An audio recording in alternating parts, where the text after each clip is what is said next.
This is your 28storms.com cyclone update for Sunday, the 20th of November. Starting first in the southern hemisphere, we see that much of the tropics near Australia are quiet. We do have some convection and shower and thunderstorm activity located just to the west and south of Darwin, Australia this morning, but again, nothing showing any signs of tropical development in this region.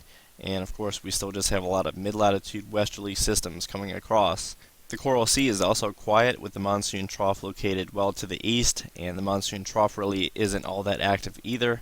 If anything, we see a little bit more in the way of convective activity to the north of 10 degrees south latitude, but if we turn on the latest water vapor, we can see that much of the mid to upper levels is being dominated by upper level lows, and we have another vigorous trough approaching from the south. Moving westward into the Indian Ocean, we see that the Arabian Sea is very quiet along with the Bay of Bengal, although that slight potential for tropical cyclone development still exists near Sri Lanka, especially as we go into the medium range. As of right now, though, any activity in the Indian Ocean is confined to the southern Indian Ocean, where we do have a weak tropical disturbance associated with a weak area of low pressure. This will be the main focus over the next 48 hours, as it appears upper level conditions are marginally conducive. We see that there is some troughing to the south near Madagascar, but as long as that remains at bay, the system will have a slight window of opportunity to develop into a classified system. The latest wind shear analysis from the University of Wisconsin does show upper level ridging in the southern hemisphere directly over that tropical disturbance. If anything, it might be displaced a little bit to the east of the system, but overall this is a fairly conducive environment. And again, the darker blue colors denote areas where the vertical wind shear is generally less than 10 knots. So this is a favorable environment. Toward the north, yes, there is quite a lot of area with very little in the way of any vertical wind shear, but this is primarily near the equator, so that does not bode well for tropical cyclones. But again, the upper level conditions may become just a little bit more conducive near southern India within about 4 to 7 days. The latest low-level vorticity product also shows that the greatest vorticity is currently located with that tropical disturbance to the northeast of Madagascar. So if there's going to be any tropical development within the next 72 hours, it very well could be in this area. Here is a look at the ECMWF sea level pressure forecast for much of the Indian Ocean and the southern Pacific.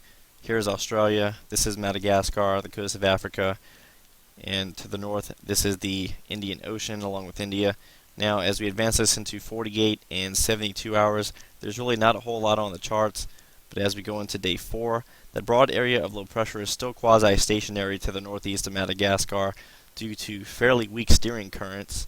And as we advance this just a little bit more into day 6, we do have a very weak 1005 millibar surface low just to the south of Sri Lanka. That is going to be one area of interest. And our system in the southern Indian Ocean continues to deepen, now down to 1004 millibars, and by day 7 it's down to 1003, which is more than likely down to a tropical cyclone. The latest GFS forecast for the northern Indian Ocean shows the mid-level ridge currently over the Arabian Sea continuing to progress eastward, and that is going to allow for that monsoon trough to lift toward the north. So at the very least, we can expect elevated rainfall chances as we go into the middle and latter part of this upcoming week for Sri Lanka and southern India, with that outside chance of a tropical cyclone development. And that is exactly what is being shown by the model at the surface as we go into 96 hours and especially day 5. That is when this 1008 millibar low begins to develop with numerous convection across the area. So that wraps up your cyclone update for this Sunday. Go ahead and check out 28storms.com/cyclone for another video update no later than Monday afternoon.